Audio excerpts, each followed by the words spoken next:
He was a founding father, the author of the Declaration of Independence, and the third president of the United States.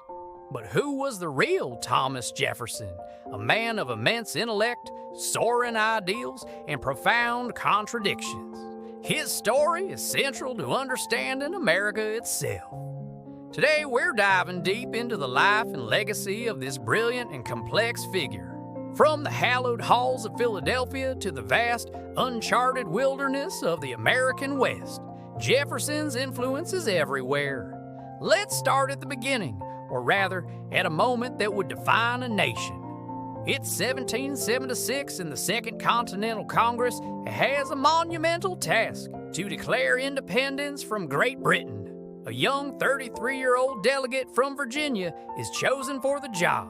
His name, Thomas Jefferson. Drawing upon Enlightenment ideas from thinkers like John Locke, Jefferson penned the words that would echo through history. We hold these truths to be self-evident, that all men are created equal, that they are endowed by their Creator with certain unalienable rights, that among these are life, liberty, and the pursuit of happiness. This wasn't just a breakup letter to a king. It was a mission statement for a new kind of nation, built on the radical idea that government derives its power from the consent of the governed. The Declaration of Independence became the moral and philosophical foundation of the United States, a promise of freedom and equality for all.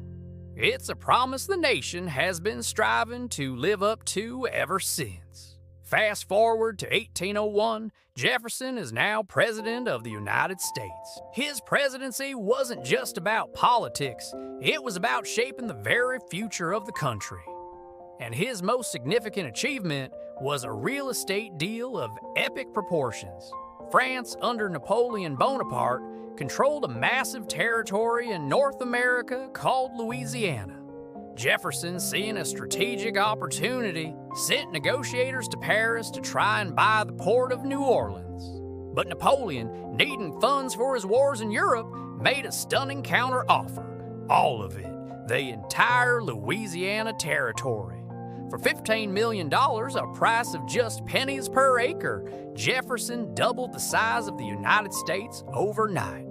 The Louisiana Purchase was a bold and visionary move that stretched the nation from the Mississippi River to the Rocky Mountains, paving the way for westward expansion and transforming America into a continental power. It was one of the greatest land bargains in history, and it was pure Jeffersonian ambition. But what was actually in this vast new territory? No one really knew.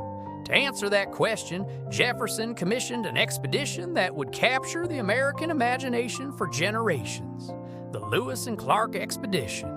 In 1804, Meriwether Lewis and William Clark, along with their Corps of Discovery, set off from St. Louis on a journey into the unknown.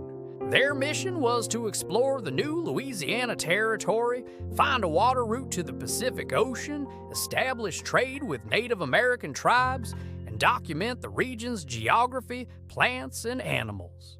For over 2 years, they traveled more than 8,000 miles, facing harsh weather, treacherous terrain, and incredible challenges. Guided by Sacagawea, a Shoshone woman whose knowledge and language skills were indispensable, they mapped rivers, crossed mountains, and encountered dozens of new species and tribal nations. The expedition was a triumph of exploration and science. It opened the eyes of the American people to the immense potential of the West and provided invaluable knowledge that would fuel the nation's westward push for the next century. This was Jefferson's scientific curiosity playing out on a national scale. Jefferson's vision for America wasn't just about land, it was about the minds of its people. He was a true believer in the power of education and reason. He famously said, "If a nation expects to be ignorant and free in a state of civilization, it expects what never was and never will be." He championed public education and believed that an informed citizenry was essential for a healthy democracy. His passion for knowledge culminated in one of his proudest achievements, the founding of the University of Virginia. He not only designed the campus, which he called his academical village, but also developed its curriculum, creating a new model for higher education in America, free from religious influence and dedicated to intellectual freedom. His home, Monticello, stands as a physical manifestation of his brilliant and inquisitive mind. Located on a mountaintop in Virginia, this architectural masterpiece was designed by Jefferson himself. It was his laboratory, his library, and his sanctuary. Filled with books, scientific instruments, maps, and artifacts from the Lewis and Clark expedition, Monticello is a window into the mind of a Renaissance man. It reflects his diverse interests in agriculture, architecture, astronomy, and invention. But Monticello also reveals the deepest, most troubling contradiction of Jefferson's life. How could the man who wrote "All men are created equal" own over 600 enslaved people throughout his lifetime? This is the paradox at the heart of Thomas Jefferson. He was a champion of liberty who participated in the institution of slavery. He wrote eloquently about the injustices of bondage, yet he profited from the labor of enslaved individuals at Monticello and his other plantations. This uncomfortable truth is an essential part of his story. It reflects the deep-seated hypocrisy of the era and the complex struggle over slavery that would eventually tear the nation apart. It reminds us that even our greatest heroes can have profound flaws, and that history is often messy, complicated, and filled with contradictions. Understanding Jefferson means grappling with both his incredible vision for freedom and his personal failure to extend that freedom to everyone. Thomas Jefferson's legacy is as vast and complex as the man himself. He was a statesman, a diplomat, an architect, a scientist, and a philosopher. His words inspired a revolution and defined the ideals of a new nation. His actions doubled its size and set it on a course of westward expansion. His quote, "I like the dreams of the future better than the history of the past," perfectly encapsulates his forward-looking spirit. Jefferson was always thinking about what America could become.